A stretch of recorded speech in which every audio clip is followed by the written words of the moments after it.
Biraz buyur davet ediyorum ben sana. O hoş mesela ceza ben musiki de rastlayayım. Ben de hemen musikini hem tebriklerimizi şimdi hem de musikini bir ceza birine armağan edeyim. Buyur. Ya Allah, köyde gelen qonaqlar Allah razı olsun. Xəyal qardaşım, Allah sənə elə insanı məşğul etsin inşallah Fadımızda xanım Zəhra ilə. İstəyirəm bu günə gözəl bir gündür, cümə günüdür. Allah'ın izniyle kardeşimiz ve Əli Reysalımla sözlaşdı. İstərəm Əli Reysalımın yazdığım nəğməm var. Böyüklərimizə özü istəyirəm, əgər sözlərini adamsa. İnşallah ki siz də mənə bu eləsin, ya Allah.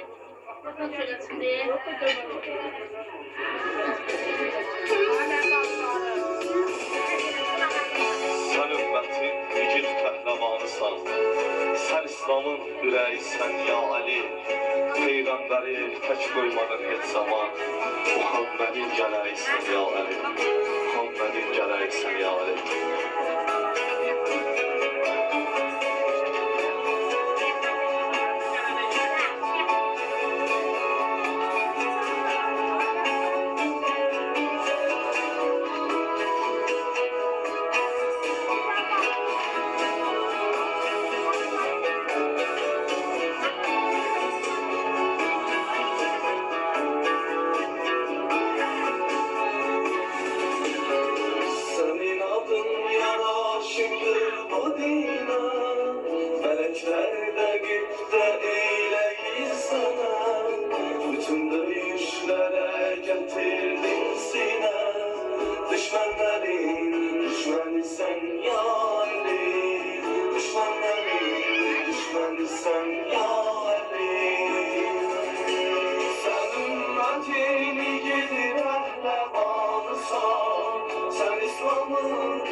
Sen İslam'ın ürəysən ya Ali. Muhammed'i hiç koymadın hiç zaman. Peygamberin gələysən ya Ali. Peygamberin gələysən ya Ali.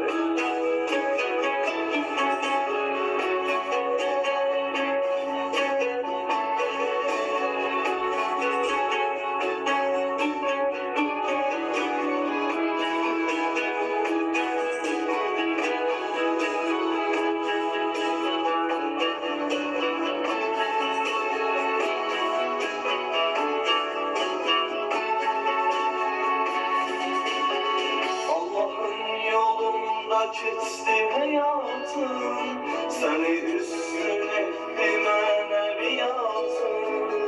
Çuvalında vermişsen zekatın, mazlumların çömeğiysen ya Ali. Mazlumların çömeğiysen ya Ali. Sen ümmetini gidip ehle bağlısan, sen İslam'ın ürəysən ya Ali. Muhammed'i tək qoymadın heç zaman. Peyğəmbərin gələysən ya Ali. Sən ümmətini gidib əhlə bağlısan, sən İslam'ın ürəysən ya Ali. Muhammed'i tək qoymadın heç zaman. Peyğəmbərin gələysən ya Ali. Peyğəmbərin gələysən ya Ali. Adını Allah yazmışdı lövh-i məhfuza. Sen tek insan gelmeyildi bu dünyaya.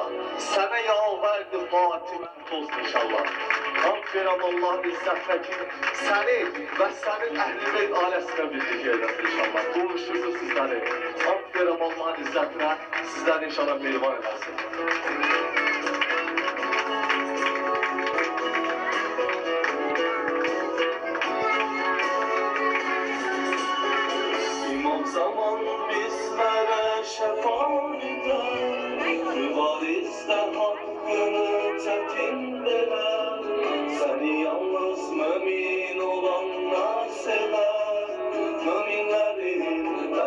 sen ya Ali, müminlerin özeysen ya Ali. Sen ümmetini girmekle varsan, sen İslam'ın bireysen ya Ali. Muhammed'i tek koymadın her zaman, Peygamberin gereğisen ya Ali. Sen ümmetini girmekle varsan, sen İslam'ın bireysen ya Ali. Muhammed'i tek koymadın her zaman, Peygamberin gereğisen ya Ali. Peygamberin gereğisen ya Ali. Hepimize inşallah bir güzel almışlar. Allah mübarek yapsın inşallah. Teşekkürlerimizi bildirdik. Muhalefet arkadaşımız sağ olsun, var olsun ve dost. Hemşire böyle güzel günlerde dostluğunuz. Ve bu siz dostlarınızla Allah dostluğumuzu ebed eylesin. Minnettarım. Ve o güzel dost tabii ki dost vermesinden sonra